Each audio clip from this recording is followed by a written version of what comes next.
Okay, for this stretch, guys, you're going to need a chair or a sofa. I recommend the sofa, something soft to place your leg against, and a pillow for your knee. We're going to take a big step forward and lift up.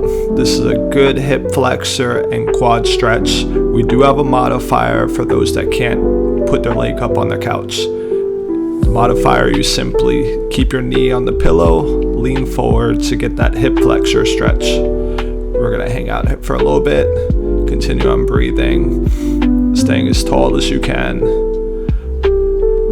focusing on that hip flexor and quad stretch. We're gonna switch sides. We're gonna go into the other side. Again, you wanna lift your foot on against the couch, knee on a pillow, and lift up. Modifier at the top. If you're modifying, you're still leaning forward to get a stretch in the front part of your hip. Call that the hip flexor. Continue breathing. Now this stretch could be a little bit intense. We're doing 30 seconds per side, 2 sets. And we're getting ready to transition back to the other side and hold. We're breathing in and out. Again, modifiers provided at the top, guys. 30 seconds each side. We're already halfway there on this side.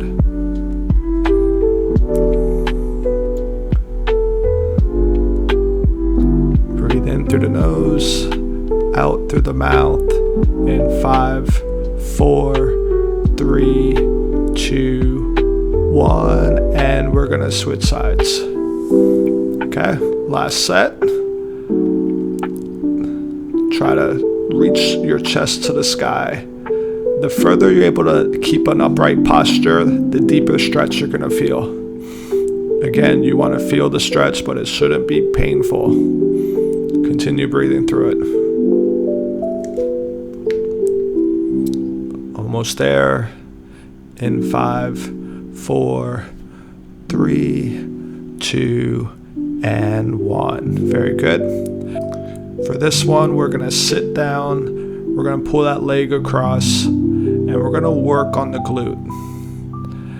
Now the goal on this is to lean your chest forward and push with your glute against the chair to lift up. Now if you can't get your chest all the way down, that's perfectly fine. You just want to lean forward enough to where you can feel a glute stretch, and we're doing repetitions.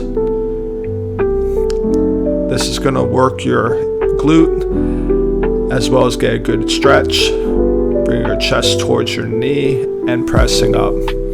Again, if you can't get the depth that I'm doing, it's perfectly fine. Just shifting your weight to feel that glute stretch. And we're going to do one more and switch sides. Very good. Also, some of you might feel a little bit comfortable putting a pillow under your knee if you don't have good hip flexibility. Very good. We're doing our repetitions. Lean forward and press up. Try not to use your hands. Really focus on engaging the glute. You get a good stretch at the bottom, and we're actually working on strengthening the hip in this position. Lean forward and press. Very good. Lean forward and press. Almost there. Lean forward and press. And we're going to get one more rep. Leaning forward and push. Very good. We're going to move into a seated position. Arch your back to the sky and pull your belly button in and allow gravity to take your body down between your legs. We're going to hang out here. Now again, if you can't get all the way down, you just want gravity to pull your body forward, and we're going to rise up and arch, and we're going to work repetitions with spinal flexion and extension. Leaning forward, intentionally rounding your back, allowing your body to go as far as you can. Hold at the bottom. We're going to breathe here, and we're going to slowly rise. You could use your arms to climb back up your legs. We're going to start pulling up in 3, 2, and 1, all the way up. chin up, and unwind your back and arch. And that's all good for today.